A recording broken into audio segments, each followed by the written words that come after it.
আসসালামু আলাইকুম, welcome back to our channel happy fan. বন্ধুরা, এই গরমের সময় একটা ঠান্ডা তরকারি নিয়ে চলে এসেছি। দেখতেই পাচ্ছ এখানে নিয়েছি আমি।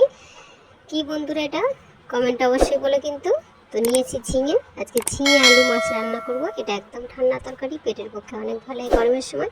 তো আমি ঝিঙে, আলু এবং পেঁয়াজ যা কিছু লাগবে সমস্ত কিছু আমি আগে থেকে কুচিয়ে নিচ্ছি। তো দেখো বন্ধুরা, পেঁয়াজ কুচিটাও কিন্তু তোমাদেরকে দেখিয়ে দিলাম। আমি এইভাবে ছোট ছোট করে পেঁয়াজ কুচিয়ে নিলাম। আলুগুলো আগে থেকে কুচিয়ে ধুয়ে নিয়েছি। সমস্ত উপকরণগুলো একটা প্লেটের মধ্যে রেখে দিলাম। টমেটোটাও কুচিয়ে নেব। বন্ধুরা, তোমরাও কিন্তু এইভাবে করে নিও। তো এবার আমি মাছটাকে ফ্রাই করে নেব, কারণ আমরা রান্না করলে মাছটা কিন্তু আগে থেকে ফ্রাই করে নিই। এর মধ্যে যা উপকরণ লাগবে, নুন, হলুদ গুঁড়ো, সামান্য লঙ্কা গুঁড়ো দিয়ে আমি প্রথমে ফিশগুলোকে ফ্রাই করে নেব। বন্ধুরা, গরমের সময় কিন্তু ঝিঙে আলু মাছের তরকারি খুবই ভালো লাগে, একটু টেস্টি আর মিষ্টি মিষ্টি মনে হয়। তো আমি কড়াইতে তেল দিয়ে ফিশগুলোকে ছেড়ে দিলাম। ভালোভাবে উল্টে পাল্টে আমি একদম লাল লাল, একদম মুচমুচে করে ফিশগুলোকে ফ্রাই করে উঠিয়ে নিচ্ছি। বন্ধুরা, আমি ফ্রাই করাটা দেখালাম না, কারণ ফিশ ফ্রাই তো সবাই কম বেশি ভালোভাবেই করতে পারো। তো আমি এভাবে করে নিয়েছি, নিয়ে এটাকে আমি একটি জায়গার মধ্যে উঠিয়ে নিলাম। বন্ধুরা দেখো, তো এবার আমি কি করব, রান্নাটা শুরু করে দেব।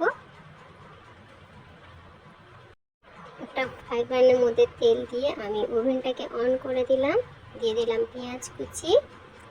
পেঁয়াজগুলো উল্টে পাল্টে একটু ফ্রাই করে নেব। বন্ধুরা দেখতে পাচ্ছ কিন্তু আমি উল্টে পাল্টে লাল করে ফ্রাই করে নিয়েছি। এরপরে দিয়ে দিলাম টমেটো কুচি।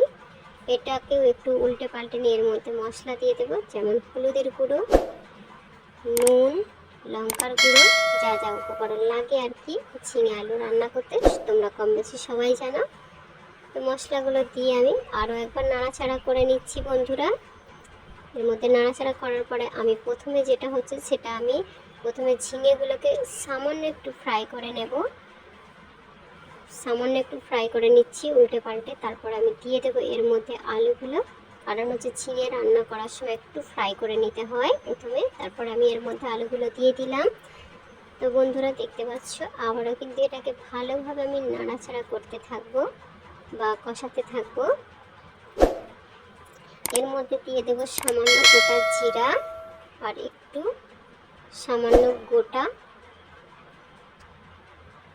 রসুন। এখানে আমি রসুনটা কিন্তু থেতো করে দিলাম না, গোটা দিলাম, মানে টেস্টি যাতে পারে। তো আমি এরপর নাড়াচাড়া করে আমি এর মধ্যে দিয়ে দিলাম প্রয়োজন মতো পানি।